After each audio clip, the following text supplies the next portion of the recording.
Hola chicas, espero que estén todas muy bien. Les saludo en este fin de semana largo. A ver, tal como lo habíamos conversado y tal como lo habíamos definido desde un principio en nuestra carta Gantt, la idea de esta cápsula es obviamente poder completar la clase correspondiente al sábado 4 de mayo, la cual corresponde a la cuarta clase, y de esa manera no poder presentar retrasos en lo que es nuestra asignatura. Solamente mencionar un detalle al principio, antes de comenzar. Espero que hayan leído el informativo, el comunicado que envié a través de las delegadas, el cual hace mención con respecto a detalles de la clase del día sábado 11 de abril, el próximo sábado, corresponde a la clase número 5, y también con los detalles que tienen que ver con los avances. Ya son varios grupos que me han enviado sus avances. He tratado de responder lo más rápido posible, cosa de no atrasarlos a ustedes tampoco. Y eso, creo que vamos bastante bien. Hay grupos, sin embargo, que todavía no me han enviado sus avances. Recuerden que estos avances de una u otra manera sirven para que puedan orientar de mejor manera lo que están haciendo y poder ir viendo más o menos antes de pasar a la revisión formal con nota, más o menos cómo van avanzando y cómo va la dinámica del trabajo en grupo. ¿Ya? Los avances para retroalimentación yo solamente los voy a recibir, perdón, hasta el domingo 12 de abril. ¿Ya? Vale decir hasta el domingo próximo. Creo que puse una hora, si mal no recuerdo, puse como las 21 horas. ¿Por qué? Porque ya la semana subsiguiente prácticamente doy por entendido de que ya se está trabajando en el borrador, en el formato que ya va para revisión con nota, la cual se va a desarrollar en clases el sábado 18 de abril con todos los grupos y los integrantes presentes. Recordar un detalle, y tal como lo mencioné en un principio, tienen que estar ese día todos y todas las integrantes de cada grupo. Si falta alguien del grupo, eso está sancionado con una baja en algún puntaje. ¿Ya? Solamente para dejarlo claro. Bueno, en esta ocasión nos vamos a ir entonces con lo que corresponde a la clase número 4 de metodología de la investigación. A ver, hoy vamos a trabajar dos elementos que son claves ya en investigación, que habla acerca del diseño y la muestra. El diseño nos dice cómo vamos a investigar y la muestra nos dice a quién vamos a estudiar. ¿Ya? El capítulo 7 y 8 habla precisamente en lo que es metodología de la investigación y se abordan conceptos que son fundamentales acerca del diseño de investigación y la selección de la muestra, que son claves para poder asegurar lo que es validez y confiabilidad de sus trabajos de investigación. Capítulo 7, que habla de diseño de investigación, de una u otra manera es un plan que organiza todo lo que es el estudio que ustedes van a realizar. De una u otra manera es como una especie de guía que nos permite en el fondo responder al problema que nosotros vamos a investigar. Y en ese sentido, habla precisamente acá en la presentación que es un plano de estrategia general que orienta todo lo que tiene que ver con el estudio. Esto es un diseño, es un esquema, ¿ya? Por lo tanto, como todo esquema, tiene que ir en un orden, ¿cierto? Desde un comienzo, un desarrollo, hasta un final. También permite responder al problema de investigación, ¿ya? Que es el problema que surge a través de esta idea de investigación. Define cómo se van a recolectar y medirán o analizarán los datos, de qué manera eso lo tiene que determinar cada grupo. Y también debe ser coherente con los objetivos, hipótesis y variables. Acá en el fondo, más allá de diseñar, más allá de plantear toda esta forma de trabajo, este diseño de trabajo, tiene que ver que todo también dentro de esta propuesta tiene que calzar objetivos, hipótesis y lo que son las variables.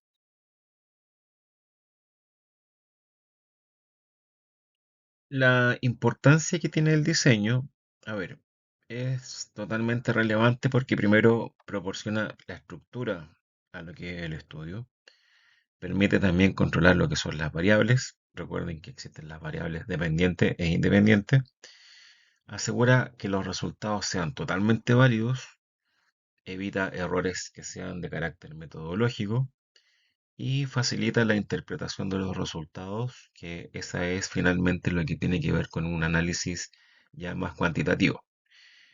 A ver, el diseño siempre va a ser importante porque de una u otra manera le va a dar el orden a la investigación. Y se insiste en el hecho de que va a ayudar a evitar errores y asegura que los resultados sean totalmente confiables.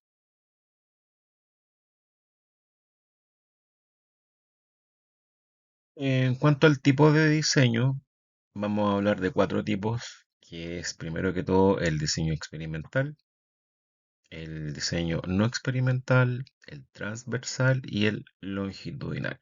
Cada uno de estos tipos de diseño responde a distintos objetivos de investigación. El diseño es importante, recuerden, porque en el fondo nos va a dar pie a que los resultados siempre vayan a ser confiables, ¿ya? A ver, la idea de hacer este proceso de investigación no es algo al azar. Yo a varias personas ya se lo he dicho en clases y creo que lo he comentado a nivel general. Usted tiene que darle un sentido al trabajo que va a hacer. La investigación tiene un porqué. ¿Por qué yo elegí ese tema? ¿Por qué yo me voy por esta problemática? Tiene que nacer de una necesidad. Y si yo voy a subsanar esa necesidad o voy a responder lo que son las hipótesis y voy a responder también las preguntas que yo originé a través de esta idea, la idea es que los resultados sean confiables, que no queden en el aire. ¿Ya? Y justamente este diseño, que es como la estructura de todo lo que yo voy a armar más adelante, la idea es de que sea bien desarrollado. Primero nos vamos a ir con lo que tiene que ver con el modelo de diseño experimental. ¿Ya? Este tipo de diseño se manipula lo que es la variable independiente, se observa el efecto en la variable dependiente y permite establecer también relaciones de lo que es causa y lo que es el efecto. Requiere un control riguroso de todas las condiciones que se vayan a desarrollar durante la investigación.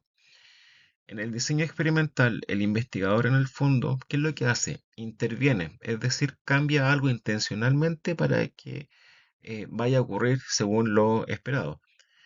A ver, por ejemplo, em, el investigador puede cambiar una estrategia de enseñanza para ver si es efectiva la mejora de la comprensión de lectura, por ejemplo. Y en ese caso, siempre en el diseño experimental van a haber tres cosas que son fundamentales. Primero, la manipulación, segundo, la comparación y finalmente la medición. Em, Se manipula en el fondo la forma, acá les agregué un ejemplo acá en la parte de abajo, se manipula la forma de enseñar, que tiene que ver con la estrategia de lectura, que este es un ejemplo, para ver si cambia en el fondo el resultado de lo que tiene que ver con la comprensión de lectura. Si yo cambio la estrategia, obviamente, va a presentarse un cambio en lo que es el proceso de comprensión de lectura. Una clave para entender esto tiene que ver con que el diseño experimental siempre va a manipular las variables, ¿ya? Se va a realizar una comparación entre los grupos, vale decir, el grupo de control y el grupo experimental, y la medición de los efectos, ¿ya? En relación al tema de los grupos, recuerden que el grupo experimental es en el cual yo voy a aplicar la estrategia, ¿ya? Y el grupo control, en el fondo, tiene que ver con el que está presente a nivel general dentro de lo que es el curso en este caso. También se presenta un modelo de un diseño no experimental, ya que en este caso el investigador no realiza una intervención, solamente observa lo que ya está ocurriendo en la realidad. No se manipulan las variables en el diseño no experimental. Se observan fenómenos en su contexto totalmente natural. Se usan estudios descriptivos y correlacionales y es común en generalmente en lo que es educación y lo que es psicología. ¿Ya? A ver, el investigador, como no interviene, en el fondo observa lo que está ocurriendo en la realidad. Por ejemplo, analiza si hay una relación, estoy dando un ejemplo, analiza si hay una relación entre redes sociales y lo que es el rendimiento académico. ¿Ya? Solamente hace una observación de un fenómeno en un contexto totalmente natural y finalmente la idea es justamente sacar algún tipo de información a raíz de esta observación. Em, una vez obteniendo esta información de lo que tiene que ver con la observación, se van a analizar las variables si es que éstas están relacionadas entre sí o no. El otro diseño que tiene que ver con el transversal. El diseño transversal en el fondo es un tipo de investigación en el que los datos se recolectan solamente una vez, o sea, en un solo momento. Permite describir o analizar variables en un punto específico del tiempo. Por ejemplo, en educación, se aplica una encuesta a estudiantes de sexto básico en mayo para conocer su nivel de motivación escolar. Si ustedes se fijan en el ejemplo, el diseño transversal solamente aplicó la encuesta una sola vez, o sea, en el mes de mayo, para medir el nivel de motivación escolar. Solo se mide una vez y no hay un seguimiento de él. Es como una especie de, como lo sale acá en la diapositiva, es como una especie de fotografía que se captura solamente en un momento. Nos permite en el fondo poder describir o analizar lo que ocurre en ese instante para no, pero no permite en el fondo ver cambios en el tiempo posteriormente. Ya, ese es el diseño transversal. Y después viene lo que es el diseño longitudinal. Ya, el diseño longitudinal es un tipo de investigación en el que en el fondo los datos se recolectan en varios momentos a lo largo del tiempo, a diferencia del anterior. Permite analizar cambios, evolución y desarrollo en un fenómeno de tiempo en el fondo, ¿ya? Permiten analizar estos cambios, la evolución o el desarrollo en este caso de lo que es algún tipo de fenómeno. Vámonos nuevamente a un ejemplo en educación. Se evalúa en este caso la comprensión lectora de los mismos estudiantes que estábamos mencionando en el ejemplo del diseño anterior, pero en este caso yo lo puedo determinar en distintos momentos del periodo del año escolar, en el inicio del año, a mitad de año y hacer un cierre a fin de año. En el fondo, el longitudinal, ¿qué es lo que permite? Ver cómo cambian las acciones, ¿cierto? Los estados de los estudiantes en un fenómeno que se mide a largo tiempo. ¿Ya? O sea, varias veces durante el desarrollo de lo que es el tiempo. Es como una película, tal como aparece ahí en el ejemplo, y hace este seguimiento a lo largo del tiempo.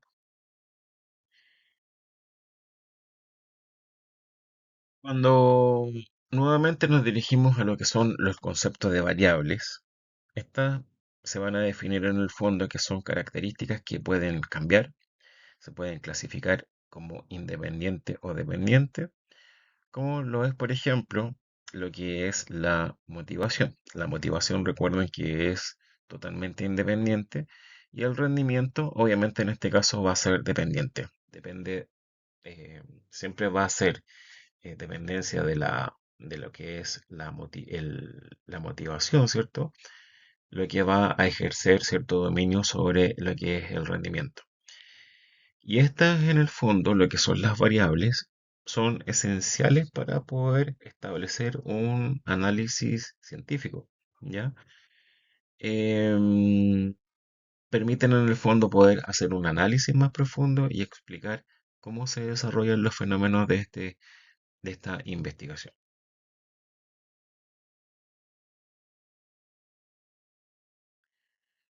Pasando a lo que es el capítulo 8, que tiene que ver con lo que es muestra, Vamos a definir en el fondo la muestra como un grupo de personas a las cuales vamos a estudiar dentro de una población que es más grande. Acá yo quiero hacer una separación. Recuerden que los conceptos que ustedes vieron en estadística hablan acerca de lo que es una población y una muestra. La muestra siempre está dentro de la población.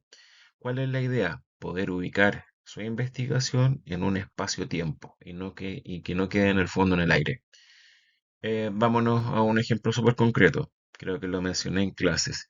Si usted va a hacer su investigación en un colegio, el colegio es la población y la muestra va a ser el curso o algunos estudiantes de ese curso, ¿ya? Para poder enfocar bien lo que es esta investigación, ¿ya? A ver, para poder dar algún tipo de definición, la muestra es un subconjunto de lo que es la población. Permite estudiar un grupo totalmente representativo, reduce tiempo y costos. ¿Por qué? Porque así yo no amplío demasiado lo que es esta investigación, porque de una u otra manera, si yo no establezco estos parámetros, la investigación puede ser demasiado amplia y eso va a demandar tiempo, va a demandar recursos, costos, etcétera. Y finalmente, lo que es muestra debe ser seleccionada muy cuidadosamente. ¿Por qué? Porque un concepto que ya mencioné en la clase pasada es que las investigaciones siempre tienen que ser viables, realistas. No soñar con que yo voy a hacer un análisis a lo largo del país, no sé, en Latinoamérica. No estoy diciendo que no se pueda hacer, de hecho, los programas de doctorado, ¿cierto? Programas muy avanzados en lo que tienen que ver con posgrados, generalmente se hacen este tipo de investigaciones, pero no estamos hablando de 3, 4 meses. Ahí estamos hablando de años de investigación. Pero en este caso, como obedecemos a un concepto y a una estructura de lo que es una tesina, que es una investigación mucho más reducida, la idea de que esta muestra sea cuidadosamente determinada, ¿ya? Para que no pueda tener mayores complejidades más adelante. La población en el fondo es el total de personas que nos interesan. Por ejemplo, todos los estudiantes de un colegio, ¿ya? Pero como no siempre podemos estudiar a todos, usamos lo que es la muestra, ¿ya? Que es en el fondo no todos los estudiantes del colegio, sino que un grupo, por ejemplo, puede ser un curso o algunos estudiantes de un curso. La población en el fondo habla de que es un conjunto total de individuos de interés, ¿cierto? Puede ser finita o infinita. Y como ejemplo puse todos los estudiantes de un establecimiento educativo, ¿ya? Define obviamente lo que es el alcance que puede tener este estudio.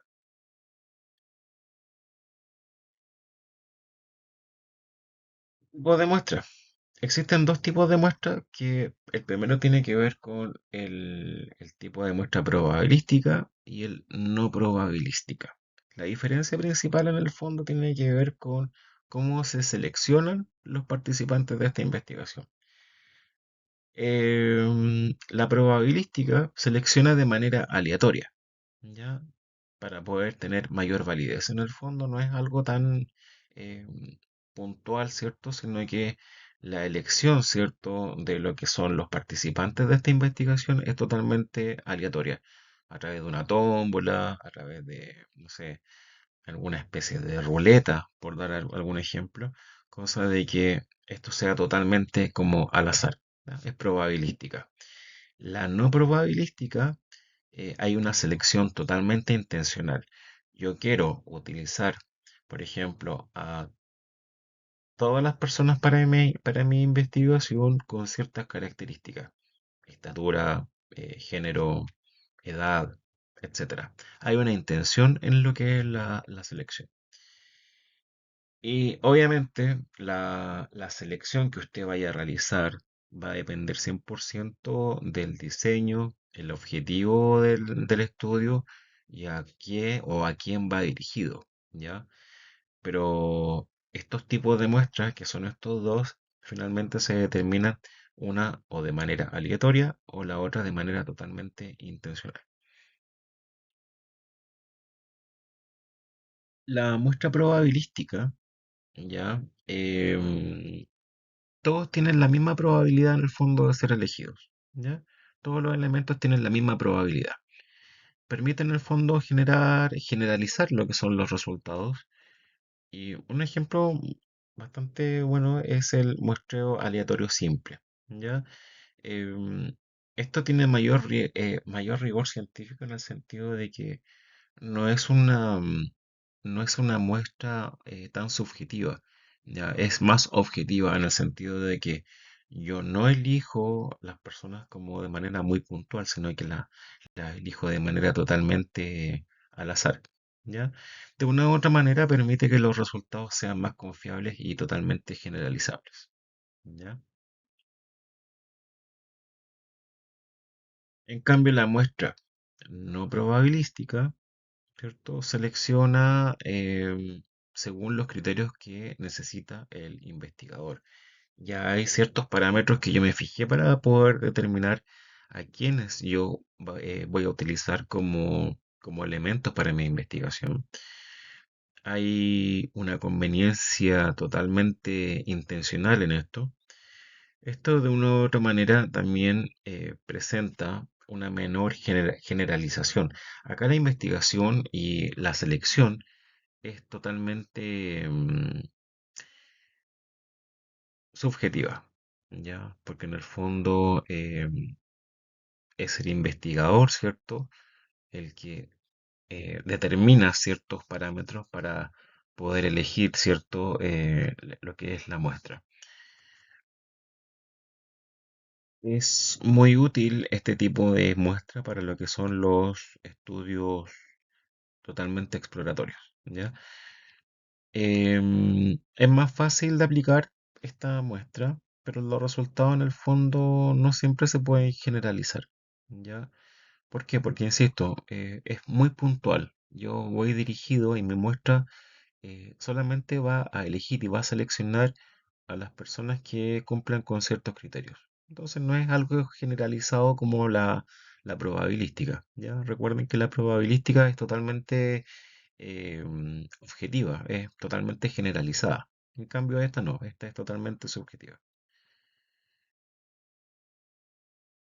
El tamaño de la muestra, ya obviamente va a depender del número de participantes, pero debe ser suficiente en el fondo para poder representar lo que es la población que yo quiero utilizar como objeto de estudio y depende del tipo de estudio y obviamente los recursos que estén disponibles. Y ante recursos yo digo más que nada también me refiero a lo que puede ser el recurso tiempo, ¿ya? El tamaño de la muestra en el fondo es como es la cantidad de participantes, debe ser siempre suficiente para poder representar bien a lo que es la población.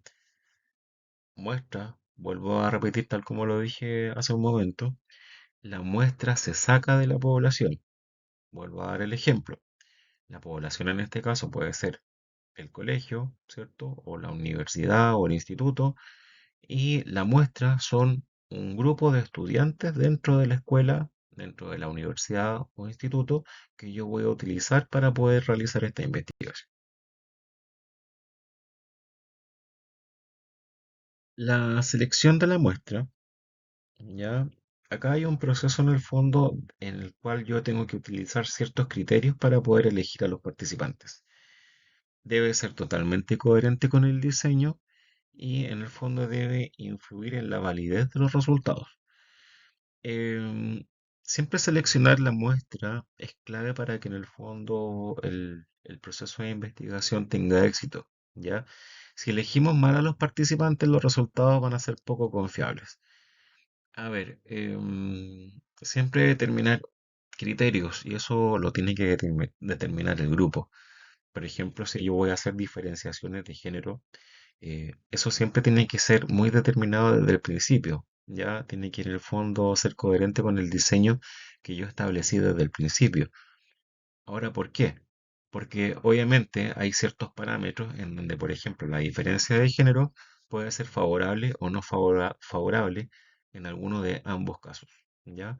El tema de la edad, por ejemplo. Es muy importante no hacer comparaciones.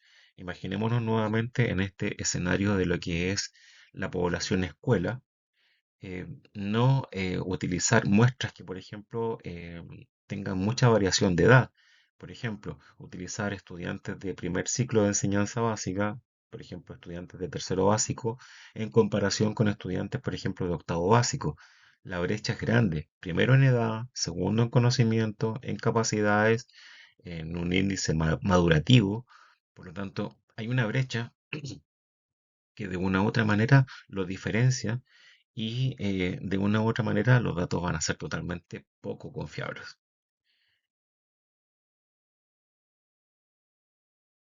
La relación con el diseño y la muestra tienen que estar siempre muy conectados. ¿Por qué? Porque en el fondo el diseño es el que define cómo yo voy a investigar y la muestra en el fondo define a quién yo voy a investigar. Y ambos tienen que ser siempre totalmente coherentes. ¿Ya?